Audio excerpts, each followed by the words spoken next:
Nós temos, né, o Portão do Leão, escavações em Micenas. As cidades eram ricas, né, em ouro.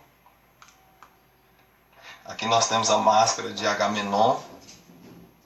Seus chefes eram guerreiros. Espada de bronze, Aqueia. Então aqui nós temos os povos aqueus, né, que fundaram praticamente a cidade de Micenas. Dominavam a navegação e o comércio.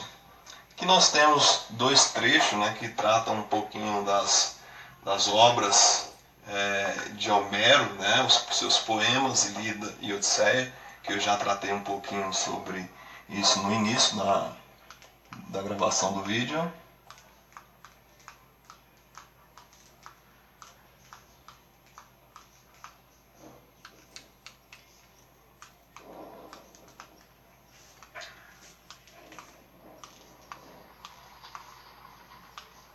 Foi então que essa região recebeu os dórios. Então, pessoal, os dórios eram povos extremamente guerreiros, né?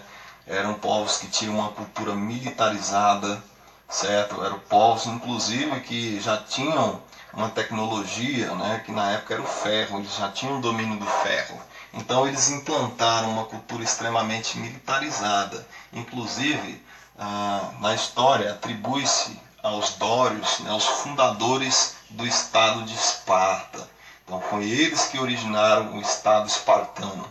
E nós falaremos um pouquinho sobre a cultura desses povos dóricos.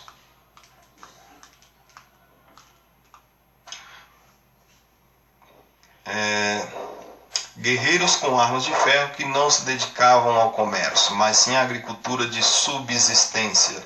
Então os dórios, pessoal, eles acabaram dominando uma península, né, da Lacônia, da região da Lacônia. Inclusive os espartanos eram chamados de lacedemônios, certo? Eles não se auto-intitulavam de espartanos, certo? Então os dórios, eles acabaram, por sua superioridade militar, eles acabaram se apropriando de territórios mais férteis. Lembrando que a península do Peloponeso, a península balcânica como um todo, ela não apresentava características climáticas favoráveis para a agricultura. Então era caracterizado por relevos, né, montanhas, e isso dificultava a prática agrária. Então e somente na região de Esparta que possuía um clima mais propício para a agricultura. Então os dórios dedicaram sobretudo ao desenvolvimento agrário, né, de subsistência. Seus artefatos eram grosseiros de ferro.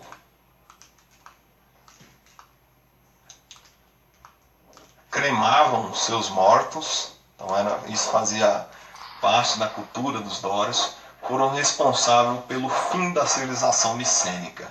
Então, quando eles invadem, isso no século XII a.C., quando eles chegam na Grécia, eles acabam finalizando, destruindo completamente a cultura creto-micênica, né, e dominando aqueles povos, né, tornando-os seus escravos.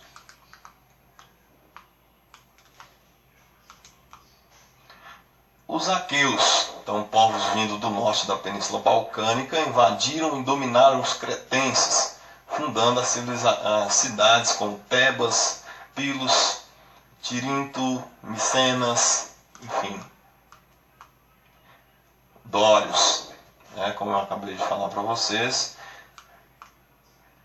Os refugiados da primeira diáspora grega fundaram pequenas comunidades autossuficiente baseada no coletivismo, os gênos ou as comunidades gentílicas.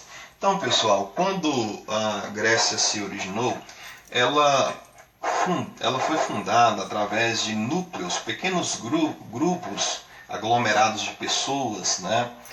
Pequenas unidades clânicas que nós chamamos de comunidades gentílicas. Então, após as invasões dóricas, a Grécia em si foi fundada as pequenas comunidades gentílicas, também chamadas como genos. certo? Esse gênios era dominado principalmente por um chefe político, né? Ele controlava a questão política, controlava a administração, controlava a questão religiosa, certo? E geralmente era um ancião, uma pessoa mais velha que tinha mais maturidade e, consequentemente, mais experiência, certo? O que acontece, pessoal, é que devido à necessidade de produção agrícola, nós vamos passar por um processo de unificação dessas comunidades gentílicas. Então esses gênios, eles vão se unir e vão formar as chamadas frátrias, certo? Da união dessas várias frátrias, nós vamos ter o aparecimento das chamadas tribos. Da formação dessas tribos, né, da unificação dessas tribos, nós vamos ter a formação das demos, certo? E é justamente em função desse desmembramento das demos vai se originar o que nós chamamos de cidades-estados gregas, ou então a polis. Então, para se entender o processo de formação das cidades-estados gregas, a gente tem que entender a partir das invasões dóricas, da formação dos gênios e a evolução dessas comunidades gentílicas. Ok?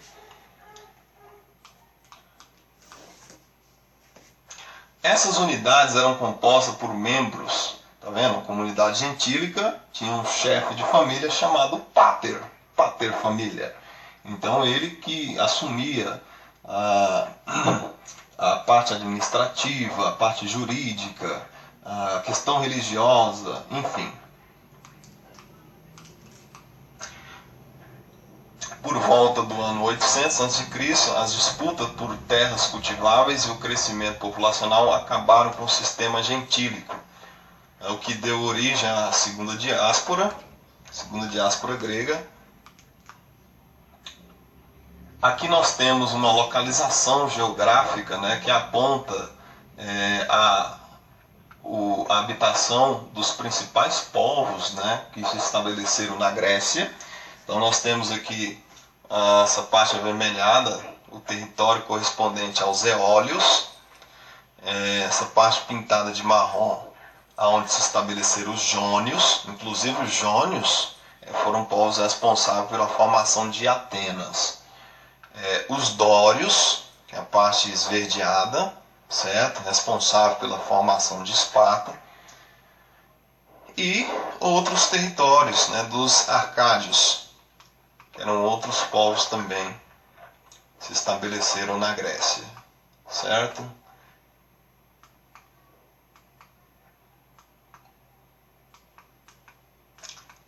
Vamos passando aqui.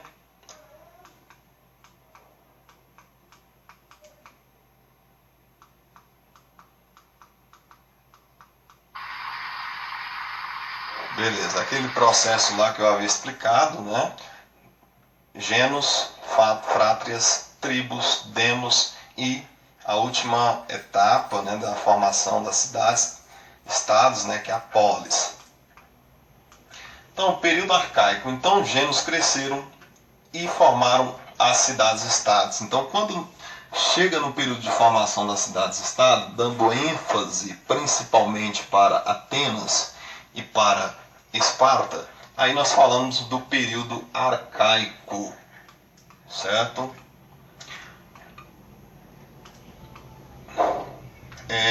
Suas características principais eram a questão da urbanização. Então eram cidades, né, que se urbanizaram, formaram núcleos de concentração de habitacionais de pessoas, organização política e social independente de outras cidades gregas. Então cada cidade era independente, não tinha um poder central que controlava todas as cidades-estados, diferentemente lá da Mesopotâmia, que tinha um pateci, diferentemente lá do Egito, que tinha os egípcios. Aqui não, aqui nós tínhamos o governo, né, que controlava a política de cada cidade, certo? As fronteiras bem delimitadas, bem estabelecidas, certo? Cada um tinha sua formação de seus próprios exércitos. Iniciou assim o período chamada então de arcaicos, certo? Elas se expandiram conquistando novos territórios, mas as conquistas eram independentes. Por quê? Porque não tinham terra suficiente para a agricultura de toda a população. E o comércio entre as cidades e estados se desenvolveu.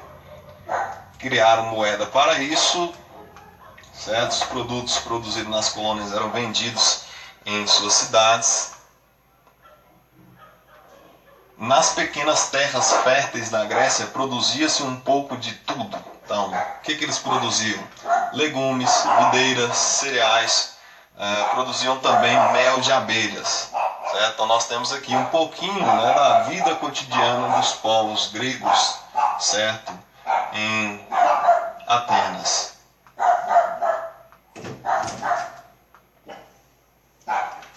Os grandes proprietários enriqueceram mais ainda, e os grandes proprietários enriqueceram mais ainda, surgindo a aristocracia que controlava o governo e as terras. Então é pensar numa sociedade onde nós temos uma sociedade estratificada, certo? Dividida em vários grupos sociais. Depois nós falaremos sobre isso aí especificamente para cada uma, para Atenas e para Esparta, ok?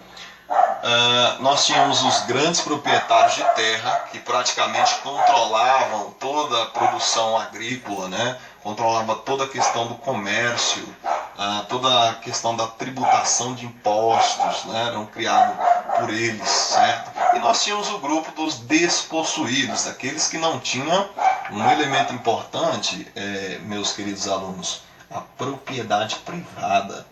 É a partir dessa comunidade gentílica que eles vão traçar ali as posses, né? E sempre quando nós falamos em propriedade privada, sempre vai surgir um pequeno grupo que domina tudo, certo? E um grande grupo que não tem nada. É a chamada o quê? Desigualdade social. É o que nós temos hoje aí no Brasil e mundo afora, certo?